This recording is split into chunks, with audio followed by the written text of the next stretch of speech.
Israel ప్రధానమంత్రి Netanyahu అందరెదురుగుండా కనబడుతున్నాడు. గాజాకి కూడా వెళ్తాడు. అట్లాగే తన దేశంలో బహిరంగంగా కార్యక్రమాల్లో పాల్గొంటాడు. అదే సందర్భంలో అమెరికా అధ్యక్షుడు ట్రంప్ తన దేశంలో కార్యక్రమంలో బహిరంగంగానే పాల్గొంటాడు. వీళ్ళిద్దరెంత ఆఫ్టర్ ఆల్ మా దెబ్బకి వణికిపోయారు అని చెప్తున్న ఇరాన్ తరపున కొమైని అనేటటువంటి ముక్తజా కొమైని వాళ్ళ నాన్న చనిపోతే వాళ్ళ నాన్న అంత్యక్రియలకి తను చేయడానికి కూడా భయపడిపోతున్నాడు.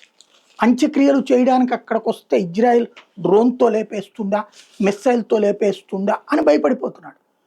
ఒకప్పుడు వాళ్ళ దేశంలో అంత్యక్రియల కార్యక్రమాలు జరుగుతున్నటువంటి సందర్భంలో అక్కడికి వచ్చినటువంటి ఇంకొకళ్ళని లేపేస్తా వచ్చింది ఇజ్రాయెల్.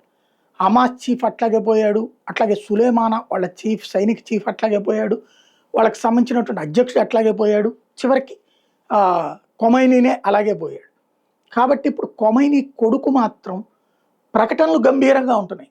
మా జోలికి వస్తే తాట తీస్తాం, లేకపోతే ఇజ్రాయెల్ అంతు చూస్తాం, భూమి మీద లేకుండా చూస్తాం లాంటిది. కానీ అదే ఇజ్రాయెల్కి భయపడి అదే నెతన్యాహు బహిరంగంగా తిరుగుతుండగా ఇప్పుడు మన నరేంద్ర మోడీ ఉంటాడు.